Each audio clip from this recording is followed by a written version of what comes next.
Bab kedua, pekerjaan baru. Saat ini Brian sudah duduk di dalam bus yang akan membawanya ke alamat yang diberi Scott. Setelah 1 jam perjalanan dari kampus, akhirnya Brian sampai juga. Di hadapannya saat ini berdiri sebuah rumah besar 2 lantai dengan pagar setinggi 3 meter.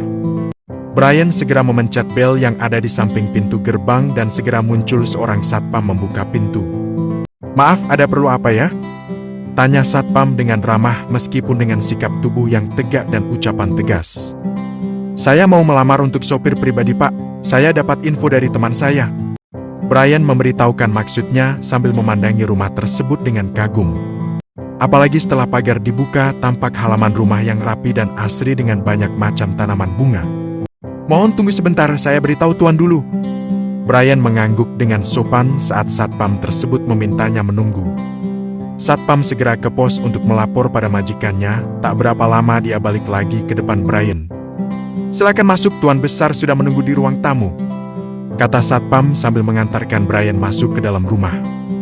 "Permisi tuan." Brian menyapa pemilik rumah yang sedang duduk di ruang tamu yang mungkin saja sebentar lagi akan menjadi majikannya jika dia diterima bekerja. Saat ini Brian sangat membutuhkan biaya untuk tugas akhir dan persiapan wisuda. Uang pesangon yang diperoleh saat dia dipecat dari pekerjaannya di restoran jauh dari kata cukup. Brian sangat berharap bisa diterima kerja di sini karena tawaran gajinya yang tinggi, hampir 2 kali lipat gaji dia saat bekerja di restoran. "Duduklah." "Terima kasih." "Siapa nama kamu?" "Nama saya Brian, tuan." "Kamu serius ingin bekerja sebagai sopir di sini?" "Iya, tuan." "Apa kamu punya pengalaman sebagai sopir?" Tanpa basa-basi, pemilik rumah langsung menginterogasi Brian. "Punya tuan, saya pernah menjadi sopir ekspedisi pengantaran barang antar kota." "Terus mengapa kamu tidak terus bekerja di situ?" "Waktu itu saya mengundurkan diri karena jadwal kerja saya sering berbenturan dengan jadwal kuliah saya, tuan." "Oh, kamu masih kuliah?" "Ya tuan, semester akhir, kebetulan sedang menyusun tesis jadi saya bisa mengatur waktu jika diterima kerja di sini." "Sepertinya saya bisa mempercayaimu untuk diterima bekerja di sini. Kamu akan menjadi sopir pribadi anak saya, namanya Sarah. Kenalkan saya Wilson Smith." Wilson Smith mengamati Brian dengan seksama sejak Brian masuk dan duduk di hadapannya.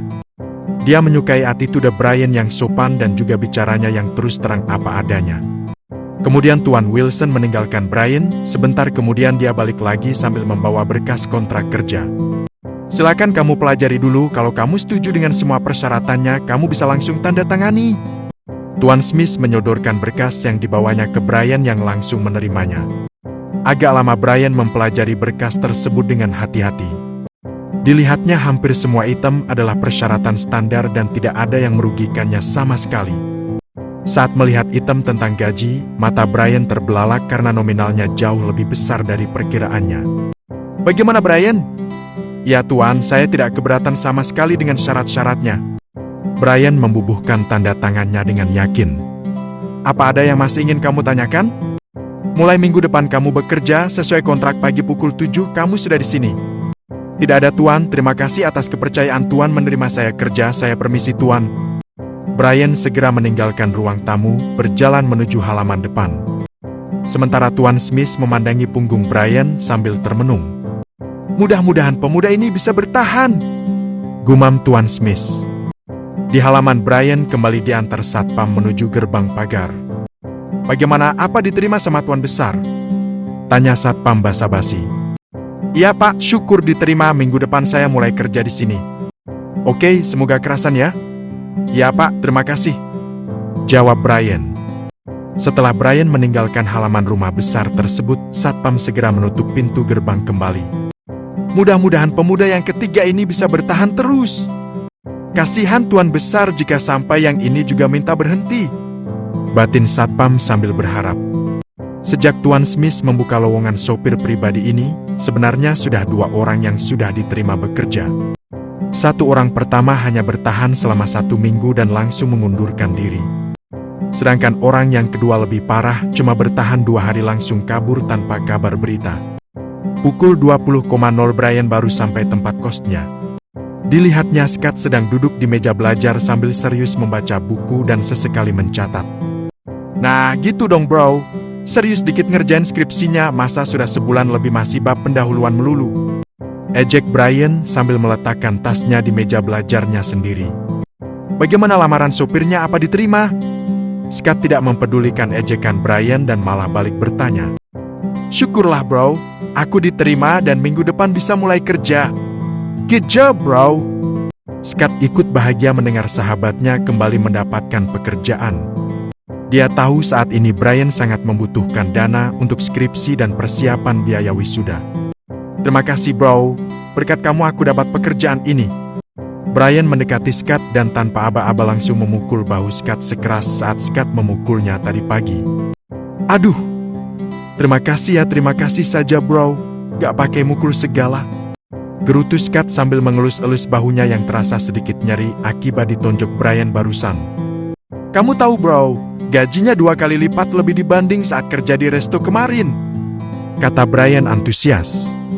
Waduh, kalau tahu gajinya segede itu mending aku ambil sendiri kerjaan itu.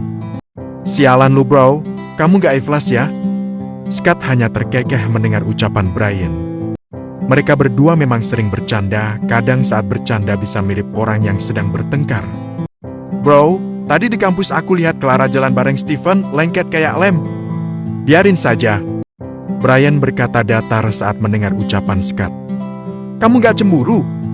Pancing Scott. Ngapain cemburu, kita sudah gak ada hubungan sama sekali. Putus ya, putus saja. Brian berusaha bersikap sewajar mungkin di depan Scott.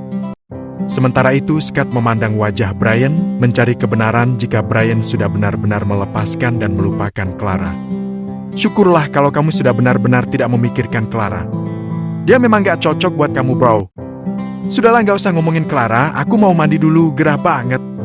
Brian langsung menuju kamar mandi untuk membersihkan diri. Sepertinya benar kata Scott, aku harus mulai melupakan Clara. Gumam Brian sambil menggosok tubuhnya menggunakan sabun. Aku harus fokus pada skripsi dan kerjaan baruku. Batin Brian menyemangati dirinya sendiri. Bro, cepetan dikit mandinya. Tiba-tiba terdengar teriakan Scott yang membuat Brian kaget sampai sabunnya terlempar. Ada apa bro? Bikin kaget saja, seru Brian dari dalam kamar mandi. Tangannya gerayangan mencari sabun yang barusan dipakai untuk membasuh mukanya. Kebelet bro, terdengar lagi teriakan dari Scott. Sialan kamu Scott. Scott tertawa ngakak sambil menahan tekanan perutnya yang mau meledak mengeluarkan isinya. Cepetan bro, udah gak tahan.